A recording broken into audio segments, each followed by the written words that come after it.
Hey guys, VideoJames, and as some of you may know, in a few weeks or so, the new Monster Hunter game will be coming out called Monster Hunter Stories. Now, I really like the old Monster Hunter games. I like those kind of games where you can just free roam around and kind of fulfill quests and do whatever you want. It's basically like a free roam version of Zelda. Not really an RPG, but you just roam around and kill things and do whatever you want.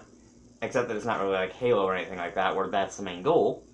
But, as some of you may know, the new game called Monster Hunter Stories will be coming out, and I am absolutely hyped for it. I've got the worst case of monster fever right now, is the best way to describe it. I bought an amiibo. I was gonna go to the store and pre-order it today, but I couldn't get there in time. And I've seen like 15 trailers for the game, and I'm actually watching the anime that it's based off of right now. Well, it's not based off of, but there's a spin-off anime of the spin-off game.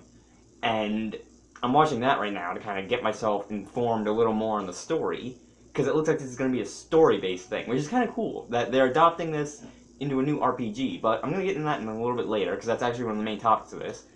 So this video is basically just going to be a hype video, giving my reasons for why I'm so hyped for this game, including everything I've seen from the demo, the anime, from the actual amiibos and the trailers and all that, just from everything that I've seen. And the amiibo I actually bought was the Barioth, the little white tiger wyvern looking thing, and that is awesome. I want one of those in real life so bad, just like a giant tiger bird just sitting next to me. It'll be awesome. I don't know if I'll do a playthrough of it. I don't know, honestly, if I'll do a playthrough of this game, because these kind of games are ones where I like to go off and I like to play them on my own, and I like to just go through everything and do a whole lot of farming and all that, and kind of just get everything I can, and if I do that, I end up getting through some of the story, and I end up actually completing stuff that I shouldn't have completed.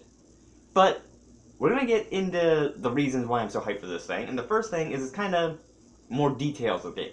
So, this game's kind of just an RPG mixed with Monster Hunter. They're finally Capcom's trying to mix the two together, that they're trying to kind of bring RPGs to Monster Hunter. So, it's kind of like that, and it's kind of, because they updated the battle system now to where it's like a turn-based battle system, like in Dragon Heart or Pokemon, where it's like you have three options. You have attack, speed, and tech, and those are basically three types of attacks that you can use against all the monsters that you see in the world.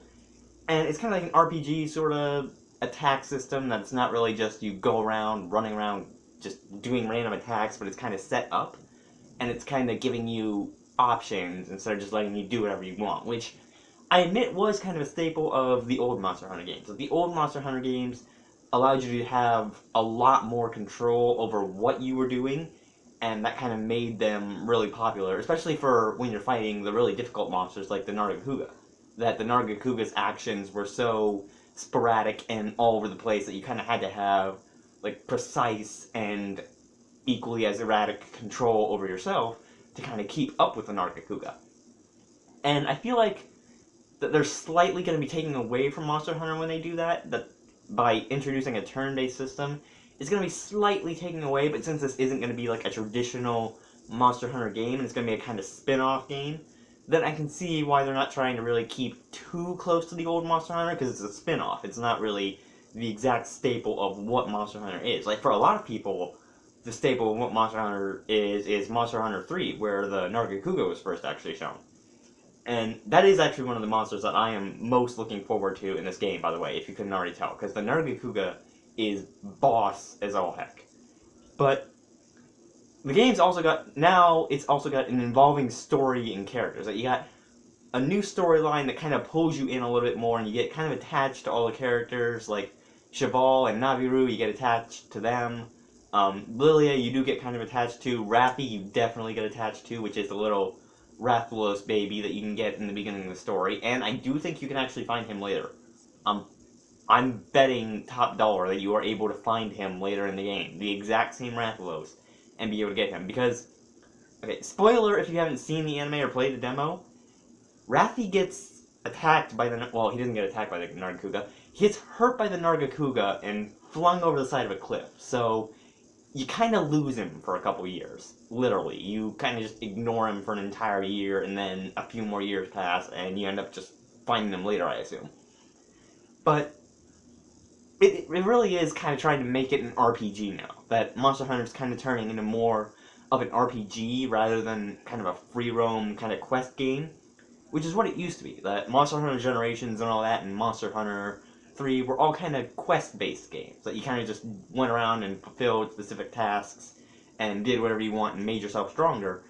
And it was kind of really not really an RPG in a sense. It was kind of a new kind of RPG that you could just do whatever you want, but you still had kind of a sense of you were being that character.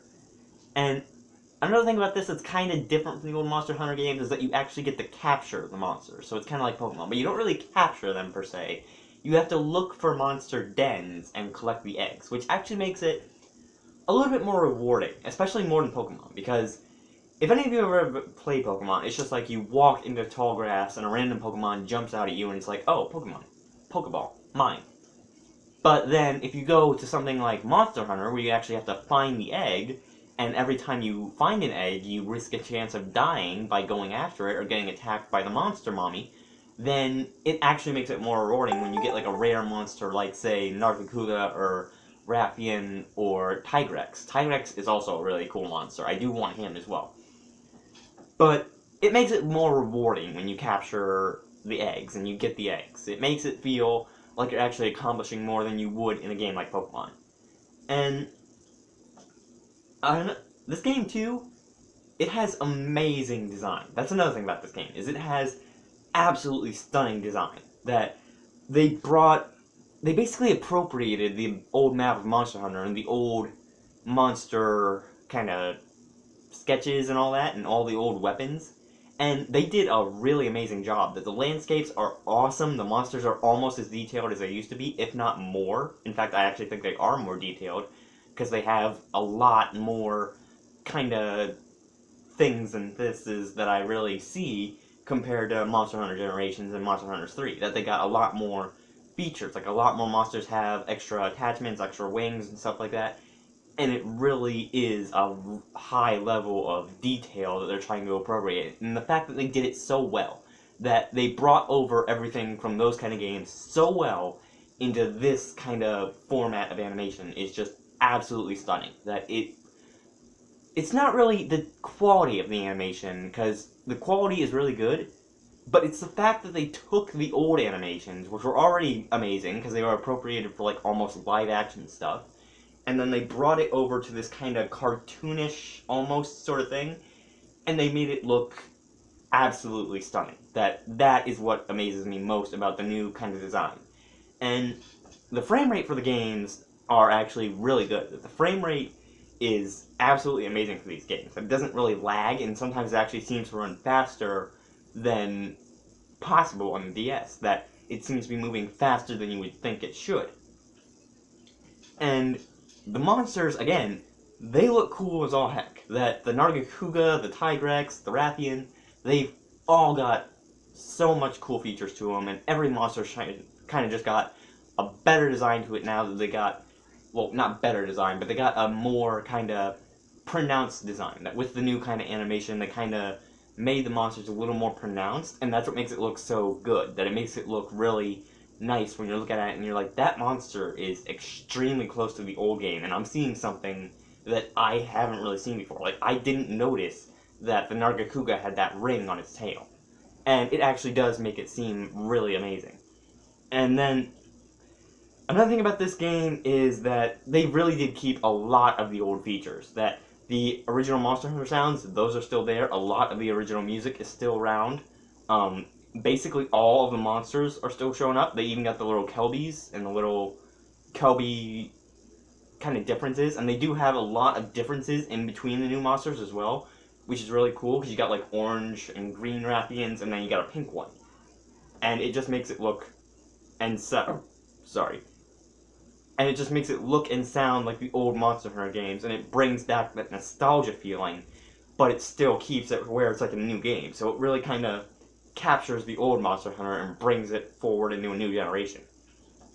And they also did introduce online features now, where, again, it's kind of like Pokemon. You can kind of go up against other riders and fight them with your Monsties and win, like, egg pieces off of them, because you can kind of just, like, take little pieces of egg because it takes like 9 pieces to make an egg, and form an actual egg of your own, and you can end up getting a rare monster chance from that. So it can end up being a really cool feature. And the battle feature is actually really nice, because before in Monster Hunter, there wasn't really much in the way of player communication. That it was like, okay, we can get another player here and have them help us kill this Tigrex, and then we'll be done. But they haven't really had anything to this scale, but now that they're introducing it, it seems like it's actually going to be a really good, really big hit with all the Monster Hunter. And, again, this game has me super hyped that a lot of the new features they're bringing, like all the new characters, all the new kind of monster designs, the old layouts, the old sounds, because I've played Monster Hunter 3 in Generations, and they absolutely blew me away. I was like, this is one of the best games ever. Why have I not found this before? Please tell me there's going to be more. And then there were more. And I was like, yes, I'm so excited for this. I'm literally hyped. Like, to measure my level of hype right now, go back and watch Transformers Revenge of the Fallen, and look for the scene where Bumblebee's playing the I'm So Excited song from his radio. That is how excited I am. But, again, this game, super hype. Just absolutely love it. I absolutely am going to pre-order this game, so I can definitely get it the day it comes out. But, I'm going to leave this video here. Again, I don't really know if I'll do a playthrough of it, because, like I said, this kind of game isn't really one that I play through on the channel. It's, because, like, normally when I play through games on the channel, like, if I play through, like, Spyro, I won't really have a problem with that, because you can make, like, multiple save files. But Monster Hunter, you can only have one. And with Monster Hunter games and stuff like that, and games like Monster Hunter, I kind of like to play on my own so I can get a lot of grinding done, and I can do a lot of collecting rare monsters and all that. And it kind of doesn't really go along if I do that and I end up finishing a story thing by accident, and I don't really end up showing you guys all that there is to the game. So, I don't really know if I'll do a thing of it. Let me know if you guys want to see me do a playthrough of it. But anyway, I'm leaving this video here. I'll leave links to a few of the trailers and to the amiibo, so you guys can actually go check them out in the description. And if you guys like this video, you can slap the like button as always, and I will see you guys later.